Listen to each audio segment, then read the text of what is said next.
Hello Horror Hounds, it's the last day of September as I'm recording this, and we've had an accidental theme for this month. Some months on the channel are themed and designed that way.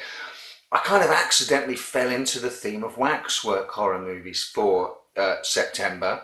So if you're just coming across this as your first introduction to the channel, check out the playlists and waxwork horror. And you'll find that we've been looking at loads of wax movies throughout September, literally running the gamut from the ridiculous to the sublime. So we're going to round off Wax Month, the month of wax, with Waxwork II, and at the end of this video, I will just October and November are themed. And there's a pun in both of their titles. So at the end of this, I'm just going to let regular viewers know what they're in for October and November. It's a very strange movie, Waxwork II, Lost in Time, to wrap up the month of wax in, not least because it's got absolutely fuck all to do with wax museums, wax dummies, or pretty much anything more or less to do with the first film, Waxwork, which I've already reviewed for the month of wax. Stop saying wax. Waxwork 2 is, I'll be honest with you, I didn't even know that this film existed until not many months ago when I first introduced my girlfriend to Waxwork, which I've seen before and I love. It's bonkers, it's glorious. The full review for that is already up. And I was just, I tend to show her the trailers on YouTube to see if so she can decide if she's interested in seeing it or whether it's something I should just watch on my own when she's otherwise engaged. And I came across, whilst I was searching, a trailer for Waxwork 2. And I thought, what is this? I didn't even know that there was a sequel to this already off the wall, sort of very niche horror movie anyway. And the trailer made it look utterly bizarre. And lo and behold, it is. It is absolutely bonkers. It's a bag full of frogs, nut job of a movie, and I can't necessarily say it's a good movie. I can't even necessarily say it's a good sequel to Waxwork. It picks up straight after Waxwork finishes. Well, it actually picks up just a little before the original film ends, brings you bang up to speed, and then just takes a complete left turn into a time travel movie that's got nothing to do with a wax museum or anything like that. But it isn't even one of the things I guess it's got in common with the original movie is it's wildly inconsistent within its own rules. It's not really time travel in this movie.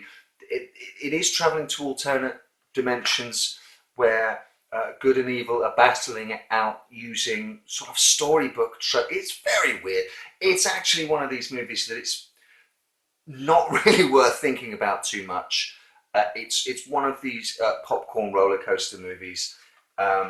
It's certainly Anthony Hickox who wrote and directed the first movie, and he's writing and directing this. I think just took the elements that he found most fun from the original movie and just magnified those. And for the most part, it's gloriously freewheeling, wildly inconsistent, completely inconsistent, even down to character-wise from the first film. The two surviving characters from the first film bear absolutely no real relation to who they were as people in the first film, even though it picks up like bang on it. The first one is a lot more horror-focused, and this one it's really an out-and-out comedy or horror comedy. There's still the gore in it, and it's still using the horror tropes, and parts of it are really delicious. But this is really slapsticky. It really reminded me of Evil Dead 2, which I know is high praise. I know that's going in high, but it is so goofy. It's so slapsticky. I mean, it pretty much kicks off with a fight with a lopped off. I was going to say decapitated, but a hand. A reanimated hand, a zombie hand, and there's a big fight with that, and you cannot help but think about Evil Dead 2. And then later on in the film, when Bruce Campbell turns up in the best segment of the movie, and that's really slapsticky as well. So when it's up and when it's peppy, it's really great fun.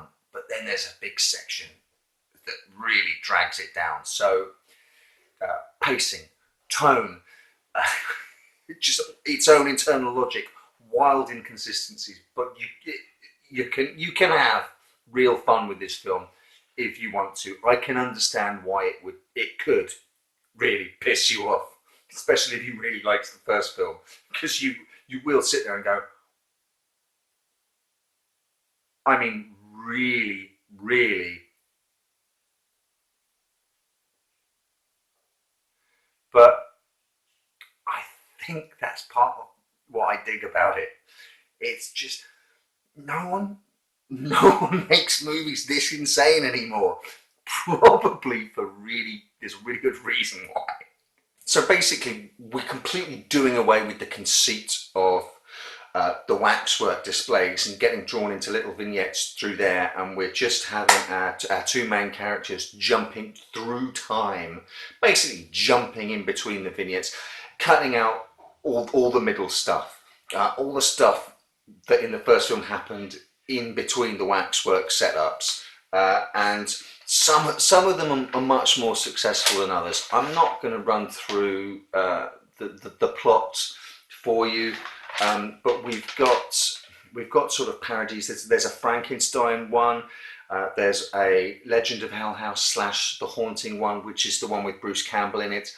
If you've seen the first Waxwork, but not the second one, you'll remember when in the first film they go into a parody of Night of the Living Dead, and it suddenly goes black and white, and Anthony Hickox suddenly takes on uses all the camera angles that Romero used in his original film, and it's got the real feel for it. This segment is exactly like that.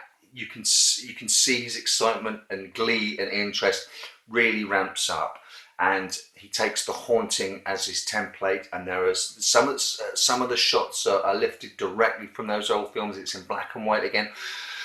Bruce Campbell is in it, but it really goes for the slapstick. It's so over the top, but it's gloriously over the top, and this is where the film has its devilish delights. At the very end, again, Zach Gilligan and the villain are basically having a sword fight through all these different realms, a little bit like the fight at the end of Shocker, where they go in and out of different TV stations, and we quickly whip through sort of like oh yeah, Jekyll and Hyde, then they go from that to the mall scene in Dawn of the Dead, and then into a Jack the Ripper thing, then Nosferatu, then a Godzilla movie, and it ends with a crazy rap song. That is as mad as it sounds. Just before that bit, there is an extended sequence set in some medieval setting that is really so unfocused that the film practically grinds to a halt. We spend far too long there. There are nods to perhaps it being Edgar Allan Poe type land. There's a raven, and there's sort of hints of Mask of the Red Death. It's certainly not focused enough on the legend of Poe. There's an English king who in the credits is supposed to be King Arthur, which is weird, and there's a sword well, is that Excalibur, a special sword? But nothing sort of comes of it. I think if they'd have made it more Edgar Allan Poe, just leaner and meaner, then the whole film would have been great. As it is, that just sags and drags on and on and on and on, and then it just picks up right at the very end again and gets some of the energy from the start of the film back. I can't dismiss that segment entirely because there is a really weird sort of occult were-panther sex blood ritual.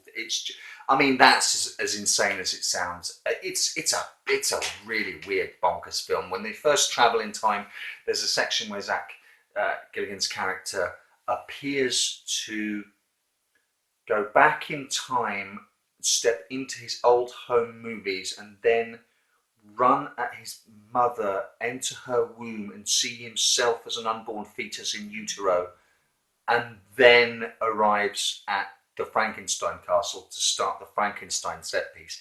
It's utterly utterly bizarre.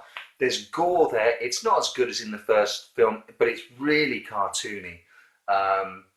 There's head crushings and blood spraying, and there's a fountain of blood near the start with the hands that I won't spoil, and a weird section where she's fighting the hand, and it's throwing the ingredients of a hot dog on her. It's like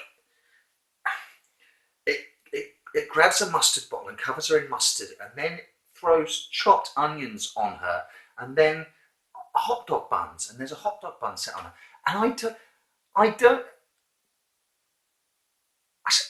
don't understand. Is she the hot dog? I don't. There's no. It's so weird. There's no punchline to that. There's a hot dog theme running through it that maybe I just don't get. It's so weird. So ultimately, it's a fun flick. It's utterly bizarre. It's got absolutely nothing to do with Waxworks. So it is, in its bizarreness, it is a justifiably bizarre final inclusion into the Waxwork horror month of September. Next month, October, is going to be Occultober. I'm calling it Occultober, and we're going to start with Night of the Demon, known as Curse of the Demon in the States. And one of the reasons we're starting with this is because I haven't seen it in ages. I really want to rewatch it. It has a link to the month of Wax. This film, directed by Jacques Tourneur, who is the son of Maurice Tourneur, who directed The Man with Wax Faces, the short film that I spoke about in the month of Wax. His son, and one of the highlights of the month of Wax. Really pleased to have found that. So the guy who directed that, his son directed this, amongst others, The Cat People and the like. So for October, occult themed movies for Occultober, and then in November I've decided that we're going to rechristen November Povember, and we're going to look at film adaptations of the work of my favourite horror writer of all time, Mr. Edgar Allan Poe. I hope you enjoyed Wax Month. I really enjoyed it. I wasn't expecting to do a whole load of Wax movies. I'm really looking forward to Occultober, and then after that, Povember. And I think we're going to give the puns a rest for December at the very least. But thank you for watching. Thank you for continuing to watch. There's not really much else to say about that. I'm eager to get cracking with Night of the Demon. So I'll see you in October.